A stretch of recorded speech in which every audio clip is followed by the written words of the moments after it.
If you slide in a tank dragon's cannon like a sleeping bag and you get coated in some of that Big J juice, can you get bred or breed a dragon? So let's talk the lore from the maiden manual. Before I answer the obvious question of can you have an offspring with a dragon, I think it's more important that we talk about the societal impacts of having an offspring with a dragon. Because of the lore that exists within my mangas, there are 3 dragon havens. You have Mount Motra, Castellan, and Estrus within Bayshire, which is where the goddess of the void, Cypher's holy city is. There are some laws that you need to be aware of. Let's start with the one that I've actually drawn out the lore for, Castellan. Castellan is within Mount Motra and is also a protectorate of Mount Motra, which is overseen by the spirit of fire and metal, Igni, the father of red dragons. And I need to be clear that Castellan has a different set of laws and culture than Mount Motra. Think of it as what a state would be to the US. Motra gives its overarching laws, and then Castellan has the right to make more local laws. As long as they don't violate the federal laws, they're good. The thing about Castellan from a historical standpoint is it has had a lot of issues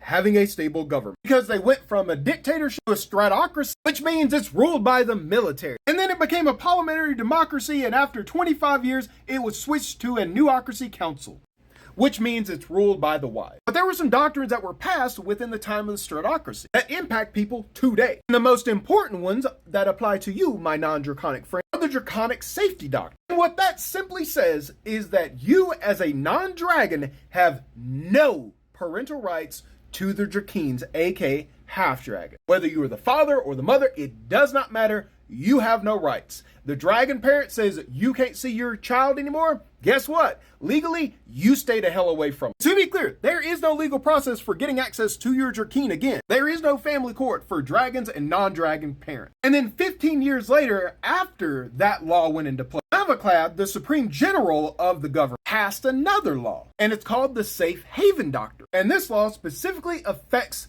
non-draconic women. And you can thank a human woman for this, because her plan back in the day was to go get impregnated by a male dragon and then run out of Castellan and then sell the baby or abort the baby and give its remains or body to the highest bidder to break down for components or whatever they wanted. And eventually the government caught on to this and said, wow, we're never letting that happen again. So if you are a woman, you go to Castellan and you get pregnant, or you are pregnant and go to Castellan, you are not leaving, because the government says we cannot guarantee that that child inside of you is not a Drakeen. Therefore, for the safety of the Drakeen, because there is such a high demand market for parts of Drakeen, you are restricted from leaving. And they will come hunt you down and drag you back to Castellan. But to answer the original question, can you breed or be bred by a dragon? Well, according to Chapter 8 of the Deep Stalker Crow series, which takes place in the same world as all the other mangas in the mating manual, yes, you can. Because Beatrix is a half-dragon. And as you've seen through the video, Drakeens are not guaranteed to look the same. But if you want to support the mating manual, grab a Ruby Gold sub or get an original character in the lore, or you can check out my mangas Devil's Deal and Night of Slaughter.